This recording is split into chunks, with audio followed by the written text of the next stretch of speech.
Welcome to our interview with Terry Hitchcock. We'll be discussing his book, A Father's Odyssey. Thanks for coming in, Terry. My pleasure. Well, reading your book, it reads like a novel. and sometimes I do talk to people that have written novels, but your life story is truly like a novel. You were a single dad. Yes. And let's start there. Okay. Well, I became a single dad because my wife, Sue, passed away from breast cancer when she was in her early 30s. And a couple days after the funeral, I lost my job. And so I had to pick myself up and really learn how to raise my 3 children. They were very young. Mm-hmm. And I couldn't even boil water. No. So What year was this? About 1985. 1985, okay. And I really had to learn everything. Plus I had to keep body and soul together, and so I had a lot ahead of me. Yeah. But I just knew that I could do it. I had no family. It was really just 3 very, very young children and myself. And at times it seemed like I was against the world. Oh, definitely. Yeah. So you say young children. What were their ages? 4, 6, and 9. Okay, that is very, very young. Oh, yes. Oh, my goodness. Yeah. So you had a real traditional family, Yes. traditional in the sense in our culture where you were the dad who went to work every day, brought home the bacon, so to speak. Yeah. And your beloved wife, That's she right. was the homemaker that really created the home, the meals, everything. Yeah. I was the breadwinner. I brought in, the paycheck, and she took care of our children, and so I had to learn, what to do. I remember the first day when my 4-year-old came up to me and said, "Dad, I need a new pair of pants." And I looked at this 4-year-old and I said, "Well, what size do you wear?" Yeah, yeah. And he didn't know, and I really didn't know. And I mean, it was a very steep hill of learning quickly. Exactly. But I had to do it. I had to do it. Yeah. Yeah. For the first time, I began to realize what single parents go through. Because I really didn't focus on that before, Yeah, I feel like it's, of course, been a phenomenon on and off throughout the centuries, but I don't know that maybe there was as much attention or care or notice. I know now, in the last decade or so in the workplace, I mean, it's very easy to talk about it with your manager and get just some good support or flexibility if you need, just the way the workforce rather has evolved, but maybe not so much that way? No, when Sue died, I did some research about single parents, and there were 34 million. Today it's over 37 million.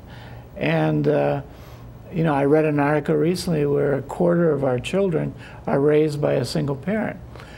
Well, I did something in the 90s where every school I would go into, it was over 40%. I mean, it's a real issue.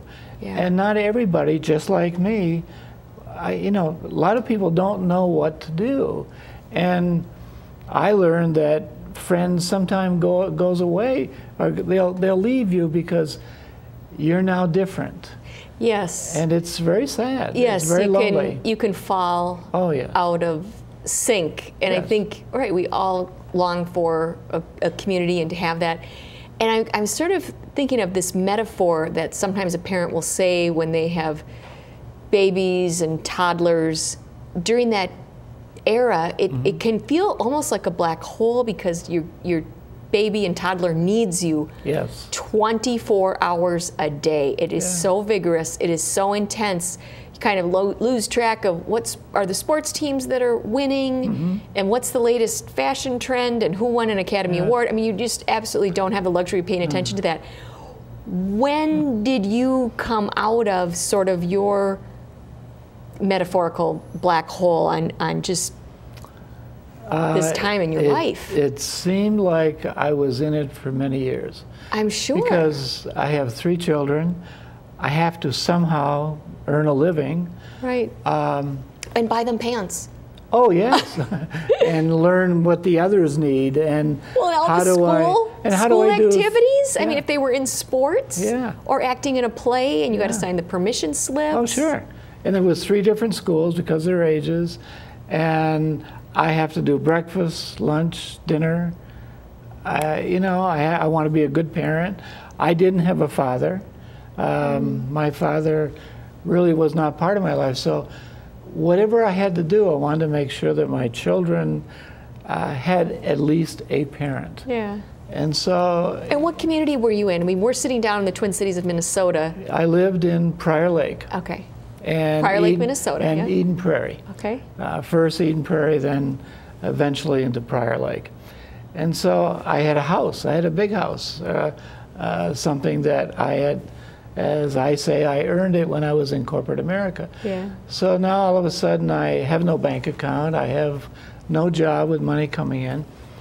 And I learned what really loneliness is. Yeah. And I was very fortunate to have people come in and out of my life who would make the day for me, would help me. And so for many years, my focus was my 3 kids. Of course. You know, until they got old enough where they began to slowly take care of themselves. Yes. And so it was quite a journey. And it's beautifully portrayed in the book. Now, there is a subtitle to your book, which is 75 marathons in 75 consecutive days. Who would do that? Who in the heck would do that? So Terry, tell us, what was the catalyst for you, and I think your kids were in on it, making this decision to do the action that you did, which is so remarkable? Well, my hero, one of my heroes, was Terry Fox. Terry Fox was a 19-year-old Canadian who had lost his right leg to cancer and really wanted to make a difference in somebody's life. So he decided that if he ever would get out of the hospital, that he would, well, his dream was he was going to run across Canada. Oh my. And he was going to raise money for cancer research. Yeah. And I remember when he was running across Canada, I would pick up the paper every night and say, wonder where Terry is tonight.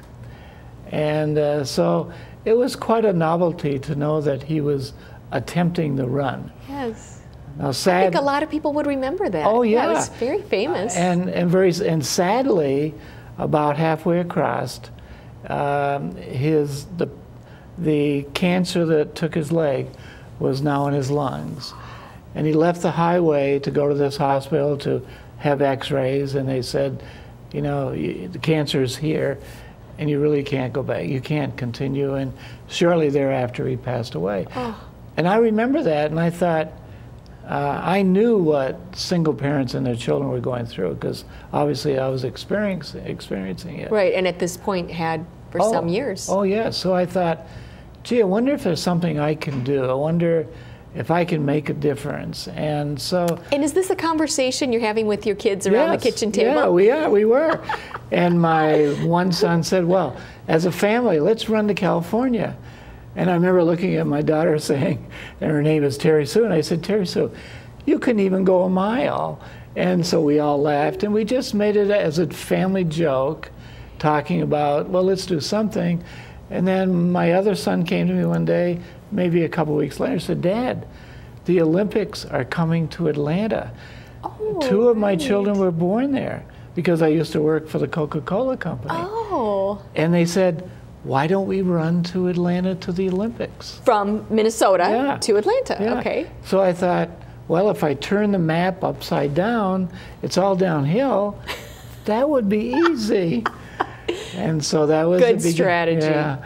So that was the beginning. And I'm a dreamer, so I really didn't realize what I was saying to what you were signing up for. No, so I said, well, hey, let's run to Atlanta.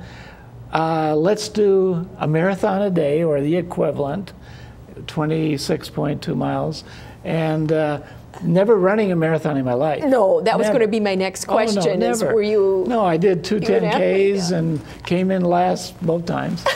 So I wasn't a runner. I played a lot of racquetball. Okay. So I decided, you know, I'm going to do that.